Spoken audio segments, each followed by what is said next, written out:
দলীয় প্রার্থী রাধেশ্যাম বিশ্বাসের প্রচারে শিলচর আসছেন সর্বভারতীয় তৃণমূল কংগ্রেসের নেত্রী তথা পশ্চিমবঙ্গের মুখ্যমন্ত্রী মমতা ব্যানার্জি। 17 এপ্রিল বুধবার শিলচর টাউন ক্লাব ময়দানে বিশাল নির্বাচনী জনসভায় অংশগ্রহণ করবেন মমতা ব্যানার্জি। সোমবার শিলচরে এক সাংবাদিক সম্মেলনে এই কথা জানান তৃণমূল কংগ্রেসের আসাম রাজ্য কমিটির সভাপতি রিপুন বরা। তিনি জানান, ওই দিন বিশেষ বিমানে করে শিলচরে পৌঁছবেন মমতা বন্দ্যোপাধ্যায়। বেলা 12:30টায় জনসভায় অংশগ্রহণ করবেন তিনি।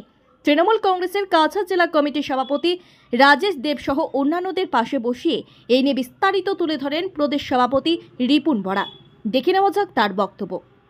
যে আমার যেটো শিলচৰ লোকসভা সমষ্টি, এই সমষ্টিত ভোট গ্ৰহণ হ'ব অহা 26 এপ্ৰিল তাৰিখে আৰু ইয়াত নিৰ্বাচনী প্ৰচাৰৰ বাবে আমাৰ সৰ্বভাৰতীয় তৃণমূল কংগ্ৰেছৰ সভানেত্ৰী আৰু পশ্চিমবংগৰ মুখ্যমন্ত্ৰী ভাৰতবৰ্ষৰ অগ্নিকন্যা মমতা বন্দ্যোপাধ্যায় মহোদয়া তেখেত 17 এপ্ৰিল তাৰিখে ইয়াত প্ৰচাৰৰ উদ্দেশ্যে আহিব আৰু তেখেতৰ কাৰ্যসূচীটো খুব টাইট শিডিউল। আপোনালোকে জানে তেওঁ ৱেষ্ট বেংগলতো চাইমালটেনিয়াছলি ইলেকশ্যন হৈ আছে, তাততো 42টা কনষ্টিটুৱেঞ্চি, তেওঁ প্ৰত্যেকটো কনষ্টিটুৱেঞ্চিত তেওঁ কেম্পেইন কৰিব লাগে। ভেৰি হেক্টিক শিডিউল তেখেতৰ।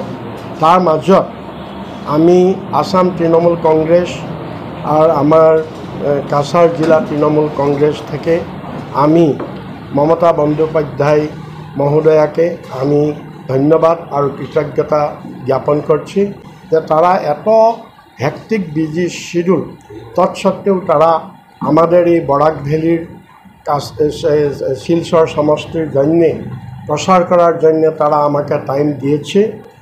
তার জন্য আমি তাকে ধন্যবাদ কৃতজ্ঞতা জ্ঞাপন করছি। তারা 12:30 বজায় ওইটা স্পেশাল ফ্লাইটে আসবে আর 12:30 বজায় এইখানে টাউন ক্লাব ফিল্ডে তারা আমাদের ইলেকশন ক্যাম্পেইন মিটিং সম্বোধন করবে। 12 বজাত মিটিং শুরু হবে আর মিটিং ফিনিশ করে তারা চলে যাবে। তারা আবার কলকাতাতে দুসরা মিটিং আছে, ভাষণ দিয়ে তারা চলে যাবে। এইটাই হচ্ছে মোটামুটি তার প্রগ্রেম।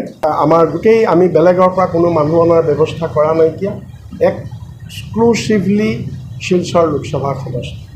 শিলচৰ লোকসভা সমষ্টিৰ পৰাই আমাৰ মানুহ আহিব আৰু আমাৰ ফিল্ডটো অৱশ্যে সৰু হোৱাৰ কাৰণে আমাৰ যিটো টাৰ্গেটতকৈ মানুহ আমাৰ বেছি হ'ব বুলি আমি খবৰ পাইছোঁ।